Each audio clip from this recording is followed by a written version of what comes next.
সংবাদ সবাইকে স্বাগত জানাচ্ছি। আমি ফিরোজ তোহা। শুরুতে সংবাদ শিরোনাম জানিয়ে দেব এই মুহূর্তে হাতে পাওয়া সকালের সর্বশেষ গুরুত্বপূর্ণ আপডেট বাংলা সংবাদ। শুরুতেই থাকছে দেশের অর্থনীতির কোমর ভেঙে ফেলা হয়েছে। ব্যাপক বেকারত্ব, চরম মূল্যস্ফীতি, রিজার্ভের ভয়াবহ পতন, ডলার সংকট, বিপুল পরিমাণ খেলাপি ঋণ এবং ব্যাংকগুলো খালি হয়ে যাওয়া, জ্বালানি নিশ্চয়তা ছাড়া একের পর এক ভাড়াভিত্তিক বিদ্যুৎ উৎপাদন কেন্দ্র বিনির্মাণ, হাজার হাজার কোটি টাকার ভর্তুকির মাধ্যমে দেশের অর্থনীতির কোমর ভেঙে ফেলা হয়েছে বলে দাবি করেছেন বিএনপির সিনিয়র যুগ্ম মহাসচিব অ্যাডভোকেট রুহুল কবির রিজভী। এবারে জানাবো, চামড়া শিল্পকেও ধ্বংসের সব আয়োজন সম্পন্ন করেছে সরকার। সরকার পাট শিল্পকে ধ্বংসের পর এখন চামড়া শিল্পকেও ধ্বংস করে গরিব অসহায়দের হক থেকে বঞ্চিত করেছে বলে মন্তব্য করেছেন ইসলামী আন্দোলন বাংলাদেশের মহাসচিব প্রিন্সিপাল মাওলানা ইউনুস আহমেদ। জানাবো অবৈধ সম্পদ অর্জনের অভিযোগ নিয়ে যা বলেন আসাদুজ্জামান মিয়া। প্রিয় দর্শক, এ বিষয়ে রয়েছে একটি তথ্যমূলক প্রতিবেদন, ভিডিওটি না টেনে দেখতে থাকুন। জানিয়ে দেব, তারেকের নেতৃত্ব কমানোর চেষ্টায় বেগম খালেদা জিয়া। বেগম খালেদা জিয়া তার ফিরোজার বাসভবনে রাজনৈতিক তৎপরতায় আবারও সক্রিয় হয়েছেন। গত কয়েকদিনে রাজনৈতিক অঙ্গনে অত্যন্ত তৎপর দেখা গেছে। জানাবো বিস্তারিত, সঙ্গে থাকুন। এদিকে আওয়ামী লীগের সাধারণ সম্পাদক এবং সড়ক পরিবহন ও সেতুমন্ত্রী ওবায়দুল কাদের বলেছেন, মূল্যস্ফীতির মধ্য দিয়ে 1,40,00,000-এর বেশি কোরবানি হয়েছে, যা গতবারের তুলনায় বেশি। মূল্যস্ফীতির কারণে ঈদ অব্যাহত হয়েছে। বিএনপির এ তথ্য সঠিক নয়। এবং সর্বশেষ জানাবো আন্তর্জাতিক সংবাদ। ইসরায়েলের হাইফা শহরে নজরদারির দাবি হিজবুল্লাহর। এতক্ষণ শিরোনাম শুনছিলেন, এবার বিস্তারিত। প্রিয় দর্শক, আপনি যদি এই চ্যানেলে নতুন হয়ে থাকেন, ভিডিওটি দেখতে দেখতে চ্যানেলটি সাবস্ক্রাইব করে আমাদের সঙ্গেই থাকুন। আর এই ভিডিও সম্পর্কে আপনি আপনার মূল্যবান মতামতটি কমেন্ট বক্সে জানিয়ে দিন। আর হ্যাঁ প্রিয় দর্শক, জানিয়ে দিন ভিডিওটি কোথা থেকে দেখছেন। দেশের অর্থনীতির কোমর ভেঙে ফেলা হয়েছে রিজভী। ব্যাপক বেকারত্ব, চরম মূল্যস্ফীতি, রিজার্ভের ভয়াবহ পতন, ডলার সংকট, বিপুল পরিমাণ খেলাপি ঋণ এবং ব্যাংকগুলো খালি হয়ে যাওয়া, জ্বালানি নিশ্চয়তা ছাড়া একের পর এক ভাড়াভিত্তিক বিদ্যুৎ উৎপাদন কেন্দ্র নির্মাণ, হাজার হাজার কোটি টাকার ভর্তুকির মাধ্যমে দেশের অর্থনীতির কোমর ভেঙে ফেলা হয়েছে বলে দাবি করেছেন বিএনপির সিনিয়র যুগ্ম মহাসচিব অ্যাডভোকেট রুহুল কবির রিজভী। রাজধানীর নয়াপল্টনে বিএনপির কেন্দ্রীয় কার্যালয়ের সামনে এক সংবাদ সম্মেলনে এমন অভিযোগ করেন তিনি। রিজভী বলেন, ব্যক্তিগত আয় এবং জীবনযাত্রার মান দিন দিন প্রকট হচ্ছে। দেশে আর্থিক খাত এখন সবচেয়ে বিপর্যস্ত ও নিরাপত্তাহীন। নৈতিকতাহীন, অপচয়, অনিয়ম, দুর্নীতি এবং অব্যবস্থাপনার কারণে ব্যাংক খাত এখন খাদের কিনারে। ভয়াবহ আর্থিক খাতের দুরবস্থা থেকে মানুষের চোখ সরানোর জন্য সরকার এখন নানা তামাশা ও চক্রান্তের আশ্রয় নিয়েছেন। এবারের ঈদে মানুষ নিরানন্দে দিন কাটিয়েছে উল্লেখ করে তিনি বলেন, গরুর হাটে কেনাকাটা কম ছিল। ব্যাংক থেকে ঋণ নিয়ে খামারিরা গরু কিনে বিক্রি করতে না পেরে চরম দেনাগ্রস্ত হয়ে পড়েছে। সাধারণ মানুষের হাতে টাকা নেই, তাই দখলদার সরকার জোর করে টিকে থাকার জন্য জাতীয় স্বাধীনতা ও সার্বভৌমত্ব বেচতে শুরু করেছে। ভারতীয় রেলওয়ে বোর্ড ভারতের সামরিক এবং বেসামরিক পরিবহনের জন্য বাংলাদেশের ভেতর দিয়ে রেললাইন নেটওয়ার্ক তৈরির উদ্যোগ গ্রহণ করেছে বলে মন্তব্য করে বিএনপির সিনিয়র যুগ্ম মহাসচিব বলেন, এতে একটি স্বাধীন ও সার্বভৌম দেশের ইন্টেলিজেন্স ব্যবস্থা ভেঙে পড়বে। দেশের জনগণের ইচ্ছার বিরুদ্ধে নতজানু সরকার যদি এই রেললাইন নেটওয়ার্ক বাস্তবায়ন করে, তাতে স্বাধীন বাংলাদেশের অস্তিত্বকে ক্রমাগতভাবে মিলিয়ে দেওয়া হবে। রিজভী দাবি করেন, মানুষের মত প্রকাশ ও বাক স্বাধীনতা আরও বিপজ্জনক পরিস্থিতির মধ্যে পড়তে যাচ্ছে বলে আন্তর্জাতিক সংগঠন অভিমত ব্যক্ত করেছে। তিনি বলেন, আন্তর্জাতিক অধিকার গ্রুপগুলো ডিজিটাল নিরাপত্তা আইনের যে ধারাগুলো বাতিলের দাবি জানিয়েছিল, সেই ধারাগুলোই সাইবার নিরাপত্তা আইনের বিধিমালায় অন্তর্ভুক্ত করা হয়েছে। চামড়া শিল্পকেও ধ্বংসের সব আয়োজন সম্পন্ন করেছে সরকার। সরকার পাট শিল্পকে ধ্বংসের পর এখন চামড়া শিল্পকেও ধ্বংস করে গরিব ও অসহায়ের হক থেকে বঞ্চিত করছে বলে মন্তব্য করেছেন ইসলামী আন্দোলন বাংলাদেশের মহাসচিব প্রিন্সিপাল মাওলানা ইউনুস আহমেদ। তিনি বলেন, সরকার লোক দেখানো চামড়ার মূল্য নির্ধারণ করেছে, কিন্তু এ দামেও কেউ চামড়া ক্রয় না করে পাটের মতো চামড়াকেও ধ্বংসের সকল আয়োজন সম্পন্ন করা হয়েছে। মঙ্গলবার পুরানা পল্টনে অবস্থিত আইএবি মিলনায়তনে ইসলামী আন্দোলন বাংলাদেশের চলমান রাজনৈতিক পরিস্থিতি পর্যালোচনা সভায় সভাপতির বক্তব্যে এসব কথা বলেন তিনি। ইউনুস আহমেদের দাবি, কোরবানির চামড়া বাজারে এবারও দরপতন। লাখ টাকার গরুর চামড়া 1,200 থেকে 1,500 টাকায় বিক্রি হওয়ার কথা, সেখানে 600 টাকায়ও বিক্রি হচ্ছে। ইসলামী আন্দোলনের মহাসচিব বলেন, চামড়া ন্যায্য মূল্য নির্ধারণ করতে না পারায় সরকারের চরম ব্যর্থতা। আন্তর্জাতিক চক্রান্তের অংশ হিসেবে কোরবানির চামড়ার ভয়াবহ দরপতন হচ্ছে। সরকার আন্তর্জাতিক চক্রান্তের ষড়যন্ত্রে পা দিয়ে পাট শিল্পের মতো চামড়া শিল্পকেও ধ্বংসে কাজ করেছে।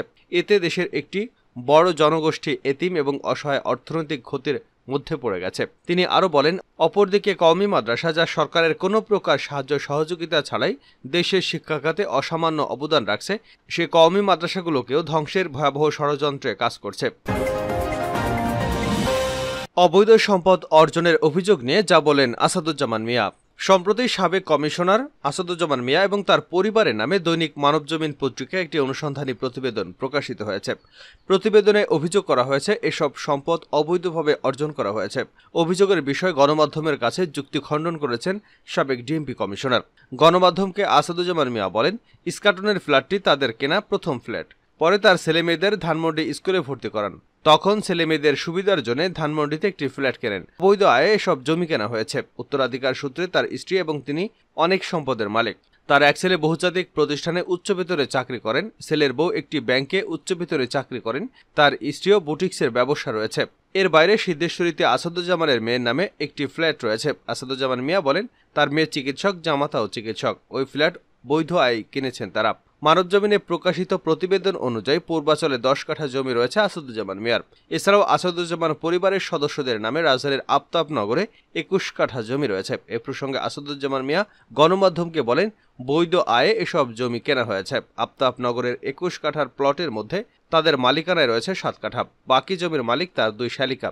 আসাদুজ্জামান মিয়া গণমাধ্যমের কাছে দাবি করেন, পেশাগত জীবনে তিনি কোনো অনিয়মের আশ্রয় নেননি, কিন্তু কয়েক বছর আগেও একটি চক্র তাকে বিপদে ফেলার জন্য দুদকে অভিযোগপত্র জমা দিয়েছিল। পরে দুদক অনুসন্ধানের সত্যতা পায়নি।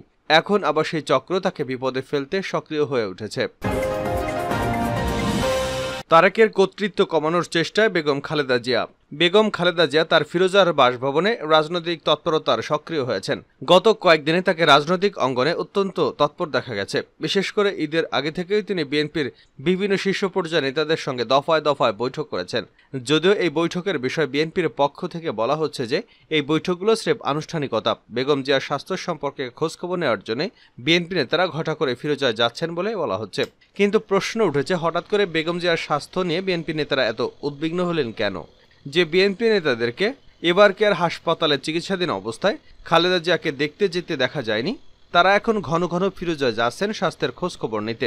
কি এমন হলো যে বেগম খালেদা জিয়া তাদের কাছে গুরুত্বপূর্ণ হয়ে উঠলেন? ঈদের আগে মির্জা ফখরুল ইসলাম আলমগীর বেগম খালেদা জিয়ার সঙ্গে সাক্ষাৎ করেন।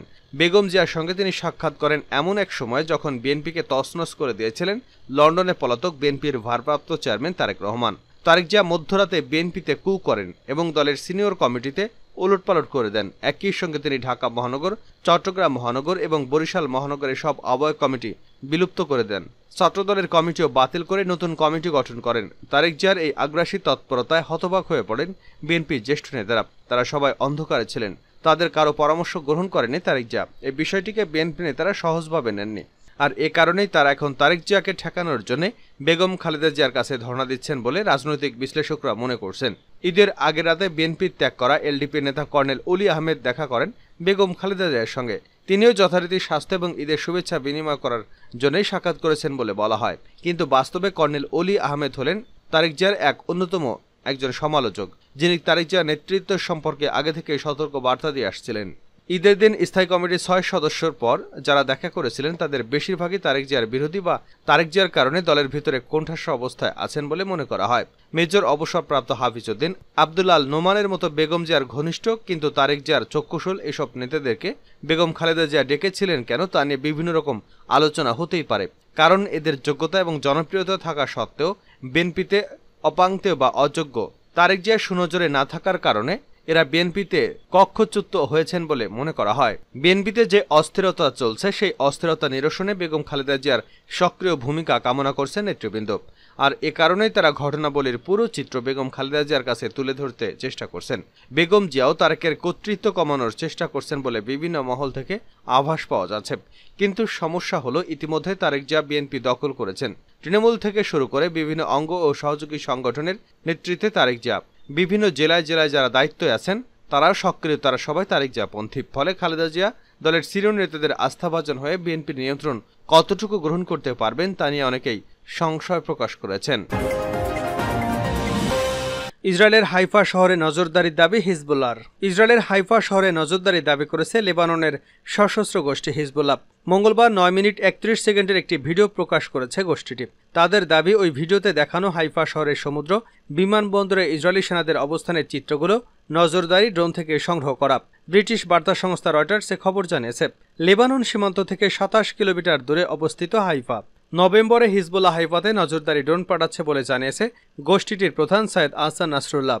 গত 8 মাসে ইসরায়েলে নজরদারি ড্রোন পাঠিয়েছে ইরান সমর্থিত সশস্ত্র গোষ্ঠীটি। একই সঙ্গে দেশটিতে ড্রোন হামলাও চালিয়েছে তারা। গাজার যুদ্ধে ফিলিস্তিনিদের প্রতি সমর্থন জানিয়ে ইসরায়েল লেবানন সীমান্তে ইসরায়েলি সেনাদের সঙ্গে নিয়মিত গুলি বিনিময় করছে হিজবুল্লাহ। লেবাননের দক্ষিণ সীমান্ত বরাবর চলমান এই সংঘর্ষে আলোচনার মাধ্যমে শেষ করতে কাজ করছে যুক্তরাষ্ট্র ও ফ্রান্স।